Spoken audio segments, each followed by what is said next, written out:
Hello guys, welcome back to the channel. My name is Karen and today we're going to be doing something just a little bit different. We're running a little bit of an A/B test. Today I went on YouTube and I saw that Jack had uploaded a video, all the books I plan on reading in February, on his second channel I believe, and it already has 5.3k views in 2 hours.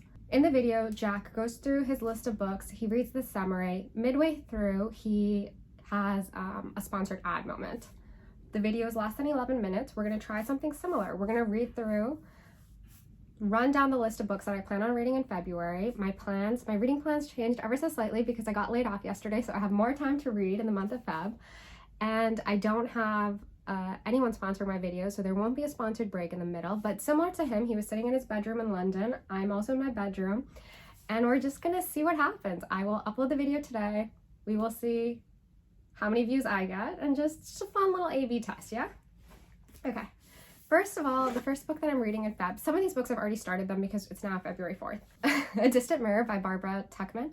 I am reading this book as part of Steve Donohue's book club. It is an exploration of the 14th century. I would read you the blurb, but I actually won't because I think that's a little boring.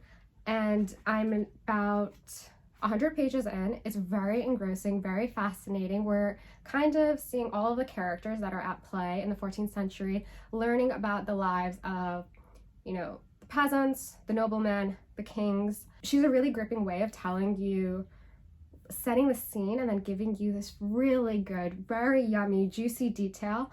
Like we learn about this one knight who, when he died in his will, was like, I'm leaving money for all the girls I deflowered. If you can find them, give them this money. It's things like that just make it so fun. Next up, the Plek Discord situation. Kiran's Plek group is reading The Lord of the Rings. In February, we're reading The Fellowship of... I'm just so tongue-tied today because I'm so nervous. So Kiran's Discord is reading The Fellowship of the Rings, the first book in Lord of the Rings. If you don't know, Lord of the Rings is about hobbits, elves, dwarves, and men who are besieged by the growing threat of Mordor and Sauron and all that jazz, and they are embarking on their little trip. Good vibes. Similar to the movie so far, so we'll see what happens. Then I'm reading Solenoid. This was an impulsive pick because Travel Through Stories made a really great review. He was halfway through the book and he's like, I love it, you need to read this, and I was like, sold. This is all vibes, no plot.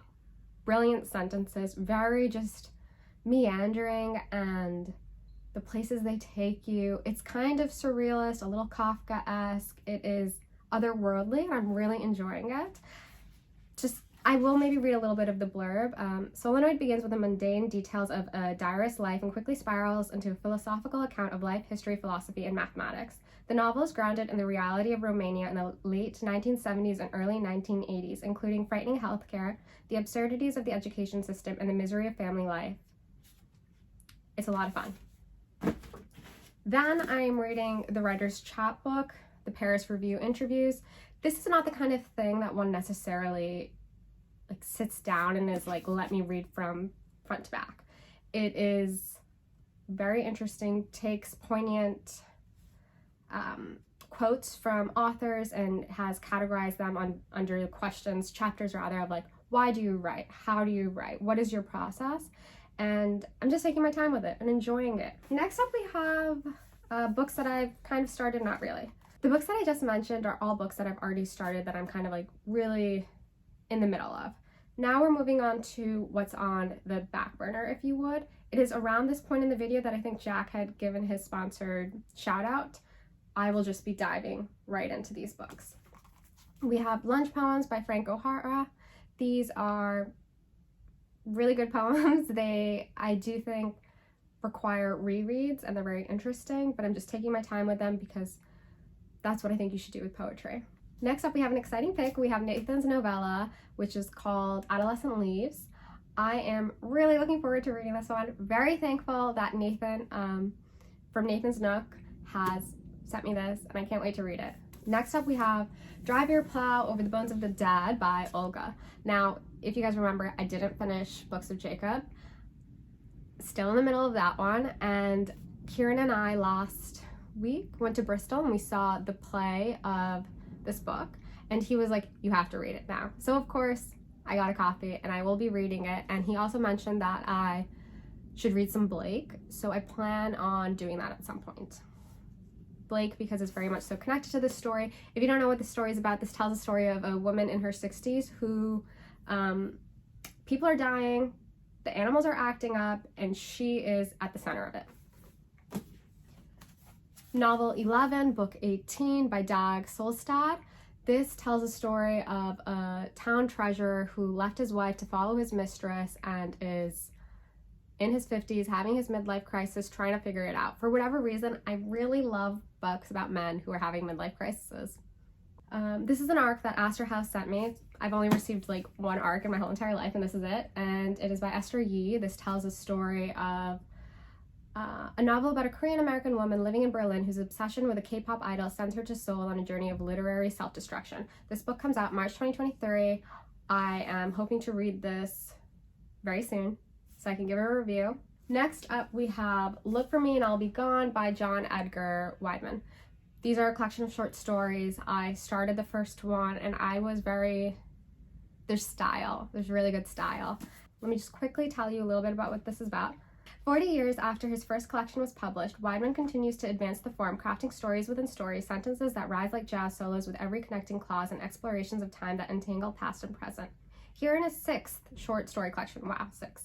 Wideman revisits subjects that have infused his work for the duration of his career: family, loss, memory, his home city of Pittsburgh, the penal system, the physical and emotional lives of his characters with innovation and urgency.